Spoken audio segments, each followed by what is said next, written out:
Evangelho de Mateus, capítulo 1, versículo 18. A geração de Jesus Cristo foi deste modo. Estando Maria, sua mãe, desposada com José, achou-se ter concebido por obra do Espírito Santo antes de coabitarem. Palavra da salvação. Comentário: Mateus 1, 18. São Cirilo de Alexandria. O que se pode ver na Santa Virgem acima das demais mulheres? Se Maria não fosse mãe de Deus, mas somente de Cristo ou do Senhor, como diz Nestório, não haveria nenhum absurdo em se permitir chamar mãe de Cristo a mãe de cada um dos homens ungidos. Mas somente a Santa Virgem, acima das outras mulheres, é conhecida e chamada pelo nome de Mãe de Cristo, pois gerou não um simples homem como nós, mas o Verbo de Deus Pai, encarnado e feito homem. Mas talvez responda Nestório: pensas tu que a Virgem tenha sido feita mãe da divindade? E também a isto dizemos que o Verbo de Deus nasceu da própria natureza de Deus, e sem princípio no tempo, é coeterno com o Pai. Nos últimos tempos, no entanto, o Verbo se fez carne, vale dizer, uniu-se a um corpo animado por uma alma racional. Por isso dizemos que nasceu de uma mulher segundo a carne. Este mistério se assemelha, de certo modo, ao nosso nascimento. As mães subministram à natureza uma carne condensada que, paulatinamente, se vai perfazendo até a forma humana. Mas Deus infunde um espírito no ser vivo, e ainda que a mãe somente o seja do corpo terreno, ela é considerada e chamada mãe do ser vivo como um todo. Observamos uma coisa semelhante no nascimento do Emanuel, Deus conosco. O Verbo de Deus nasce na eternidade da natureza do Pai, mas porque assumiu uma carne fazendo-a própria, é necessário confessar que nasceu segundo a carne por uma mulher. Portanto, uma vez que ele é verdadeiramente Deus, de que maneira hesitará alguém em chamar a Santa Virgem de Mãe de Deus? Mas se disséssemos, como com Valentino, que o Santo Corpo de Cristo, formado a partir de uma matéria celeste e não da Virgem, como poderíamos entender que Maria é Mãe de Deus? Contudo, o nome de sua mãe é acrescentado Maria. Evangelho de Mateus, capítulo 1, versículo 19. José, seu esposo, sendo justo e não a querendo difamar, resolveu repudiá-la secretamente. Palavra da salvação. Comentário: Mateus 1, 19. Santo Agostinho. Descobrindo José que Maria estava grávida, ficou perturbado, porque a esposa que havia recebido do templo mesmo do Senhor e que ainda não conhecia é encontrada grávida. E, agitando-se, inquieto, discute e fala consigo mesmo: que farei? Denuncio-a ou me calo? Se eu a entregar, não me farei cúmplice de adultério, mas incorrerei em crueldade, pois sei que, segundo a lei de Moisés, ela deve ser apedrejada. Se me calar, darei meu consentimento a uma má ação e tornar-me-ei príncipe do crime, juntamente com os adúlteros. Então, se calar é mal e revelar o adultério é pior, liberá-la-ei do casamento. Ou, em outros termos, se somente tu sabes do pecado de outro contra ti e queres entregá-lo diante dos homens, não é corretor, mas traidor. Por isso, José, varão justo, tendo suspeitado que a esposa estava em tão grande desonra, com grande benignidade a poupou. De todo modo, a suspeita segura de adultério o atormentava. E, no entanto, como somente ele o sabia, não quis expô-la ao público, mas ocultamente deixá-la ir, querendo antes beneficiar a pecadora que puni-la. Evangelho de Mateus, capítulo 1, versículo 20. Andando ele com isto no pensamento, eis que um anjo do Senhor lhe apareceu em sonhos. Ele disse: José, filho de Davi, não temas receber em tua casa Maria, tua esposa, porque o que nela foi concebido é obra do Espírito Santo. Palavra da salvação. Comentário: Mateus 1, 20. São João Crisóstomo. Nota-se também a mansidão de José, que a ninguém revelou sua suspeita, nem sequer àquela de quem suspeitava, mas cogitava isso em seu interior. Não apareceu a José em clara visão, como aos pastores, porque era muito fiel. Os pastores, ademais, como eram rudes, necessitavam de uma visão clara. A Virgem também o necessitava, porque era a primeira que deveria ser instruída em tão grandes coisas. Semelhantemente, Zacarias necessitou de uma visão miraculosa antes da concepção de seu filho. Ao dizer-lhe, não temas, indica que José já então temia ofender a Deus, como quem tem em sua companhia uma adúltera, pois de outra maneira não teria pensado em deixá-la. Mas diz, não temas receber, isto é, mantê-la em tua casa, porque em sua mente já a havia deixado. Ou também, em meio à sua turbação, apareceu o anjo a José, para que se manifestasse a sabedoria deste justo, e que nisto mesmo encontrasse uma demonstração do que se anunciava, pois ao ouvir da boca do anjo o mesmo que ele pensava em seu interior, era sinal indubitável de que era enviado de Deus o que lhe falava, pois somente Deus sabe os segredos do coração. A narrativa do evangelista não admite suspeita ao dizer-nos que José sofreu o que é natural que sofra um esposo. A Virgem também afastou toda má suspeita, visto que seu esposo, que sofreu pelo ciúme, a tomou sob sua guarda e continuou em sua companhia depois de haver concebido. E se a Virgem não revelou a José o que o anjo lhe havia anunciado, foi porque não pensava que seu esposo a cresce, principalmente depois de este ter sido conduzido à suspeição. E o anjo anunciou o mistério à Virgem antes de conceber, para que não estivesse em contínua ansiedade, dizendo-o depois, uma vez que era muito conveniente que se encontrasse livre de toda preocupação aquela mãe que iria receber em seu seio o Criador de todas as coisas. O anjo não somente isentou a Virgem de toda mistura carnal e iníqua, como fez com que José visse que sua esposa concebeu por obra sobrenatural, não apenas afastando todo o temor, mas também acrescentando alegria, dizendo, porque o que nela foi concebido é obra do Espírito Santo. Evangelho de Mateus, capítulo 1, versículo 21. Dará à luz um filho, ao qual porás o nome de Jesus, porque ele salvará seu povo dos seus pecados. Palavra da salvação. Comentário: Mateus 1, 21. São João Crisóstomo. Como o que o anjo havia dito a José era palavra maravilhosa que ultrapassava todo o pensamento humano e está acima das leis da natureza, confirma então a verdade de suas palavras, não só pela revelação do passado, mas do que ocorreria no futuro. Dará à luz um filho ao qual porás o nome de Jesus. Ou talvez ele tenha dito de modo indeterminado, para mostrar que ela o deu à luz para todo o mundo. Explica-lhe logo o admirável deste nascimento, porque Deus é quem envia desde o céu, pelo ministério de um anjo, o nome que haveria de ser atribuído ao menino. E este não é um nome qualquer, mas um tesouro de bens infinitos. E por isso o anjo o interpreta, sugerindo-lhe boa esperança e, a partir disso, induzindo-lhe a crer no que dizia. Pois inclinamo-nos com maior facilidade às coisas prósperas e com maior prontidão damos confiança às coisas felizes.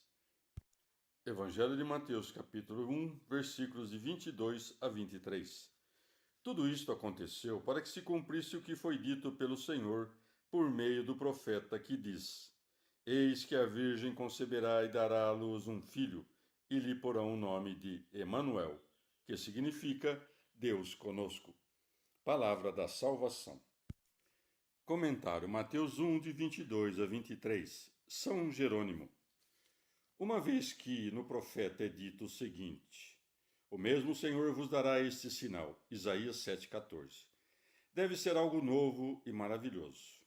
Se, contudo, como pretendem os judeus, quem há de partir é uma jovenzinha ou uma menina, não uma virgem, que tipo de sinal poderia ser este, uma vez que o nome, jovem ou menina, indica a idade, não a integridade? É certo que a palavra virgem se diz em hebraico betula, que não está consignada na profecia, na qual está posto alma, que as versões, com exceção daquela dos 70, verteram por adolescente.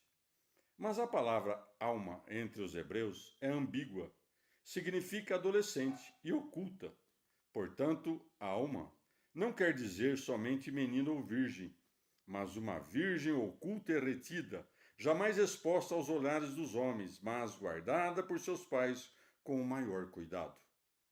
Também na língua fenícia, considerada derivada de fontes hebraicas, a palavra alma é com propriedade traduzida por virgem, e nosso idioma, o latim, a traduz por santa.